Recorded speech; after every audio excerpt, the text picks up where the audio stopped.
एक ओर भारत अपने नागरिकों को खो रहा है, तो दूसरी ओर दुनिया चुपचाप तमाशा देख रही है।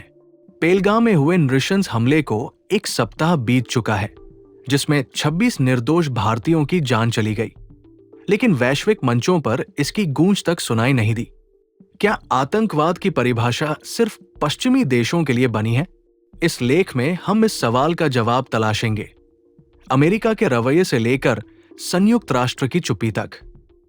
पेलगाम हमले और 26 भारतीयों की निर्दयी हत्या को लगभग एक हफ्ता हो चुका है, फिर भी दुनिया की प्रतिक्रिया लगभग अनदेखी जैसी रही है। विश्व नेताओं ने एकता दिखाने की बात तो कही, लेकिन क्या वे वास्तव में इसकी परवाह करते हैं? अब देखिए डोनाल्ड ट्रंप को। अमेरिका के राष्ट्रपति और दुनिया के सबसे शक्तिशाली व्यक्ति माने जाते हैं। उन्होंने कश्मीर पर क्या कहा, सुनिए। मैं भारत और पाकिस्तान दोनों के बहुत करीब हूं। आप जानते हैं, वे कश्मीर को लेकर 1000 साल से लड़ते आ रहे हैं, शायद उससे भी ज्यादा। कल की घटना बुरी थी, बहुत बुरी। जब उनसे पूछा गया कि भारत पाक सीमा पर तनाव को लेकर वो कितने चिंतित हैं, तो उन्होंने कहा, वहां 1500 साल से तनाव है। ये हमेशा से ऐसा ही रहा है। वे खुद ही इसका कोई हल निकाल लेंगे। ट्रंप ने कहा कि भारत और पाकिस्तान 1500 साल से लड़ रहे हैं। इतिहास जानने वाले तो ये सुनकर सिर पकड़ लेंगे। साधारण पढ़ाई वाला कोई भी जानता है कि पाकिस्तान 1947 से पहले अस्तित्व में ही नहीं था, और कश्मीर मुद्दा भी विभाजन के बाद ही उभरा। लेकिन ट्रंप को लगता है जैसे उन्होंने कोई प्राचीन युद्ध खोज निकाला हो।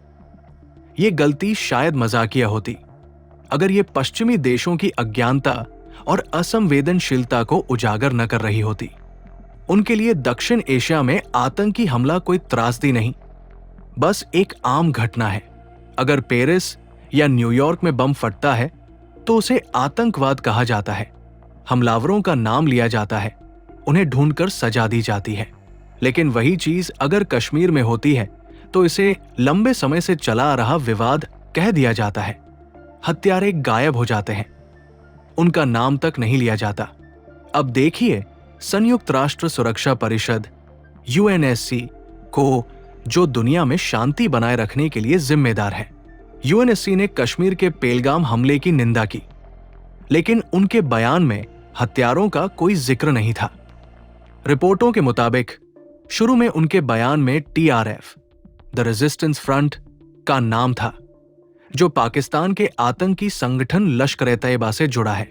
पहले टीआरएफ ने हमले की जिम्मेदारी ली, फिर कहा कि उनका सोशल मीडिया अकाउंट हैक हो गया था। संयुक्त राष्ट्र ने इस बहाने को मान लिया और अंतिम बयान से टीआरएफ का नाम हटा दिया, क्योंकि पाकिस्तान के पास सही जगहों पर दोस्त है, जैसे कि चीन, जो यूएनएससी का स्थायी सदस्य है, ने टीआरएफ का नाम हटवाने में पाकिस्तान की मदद की। इस तरह यूएनएससी का बयान केवल एक साधारण औपचारिकता बन गया। लेकिन ये कोई चौंकाने वाली बात नहीं है। हम हमेशा से जानते हैं कि दुनिया भारत से संयम की उम्मीद करती है।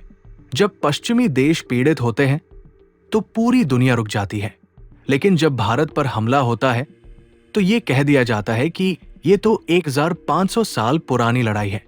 सच्चाई ये है, आतंकवाद ही है, चाहे वो पेरिस में हो, न्यूयॉर्क में हो या पेलगाम में। अगर दुनिया इसे नहीं मानेगी तो भारत को खुद इसकी सच्चाई को दुनिया के सामने रखना होगा। इंडी वर्ल्ड स्टूडियो का स्पष्ट मानना है, आतंकवाद को कोई भौगोलिक सीमा नहीं होती, चाहे वो पेरिस हो या पेलगाम। इंसानी जान की कीमत एक जैसी होनी चाहिए। जब पश्चिम चुप रहता है तो भारत को अपनी आवाज और बुलंद करनी होगी, क्योंकि अगर हम चुप रहे तो हमारी पीड़ा हमेशा 1500 साल पुराना झगड़ा कहकर टाली जाती रहेगी।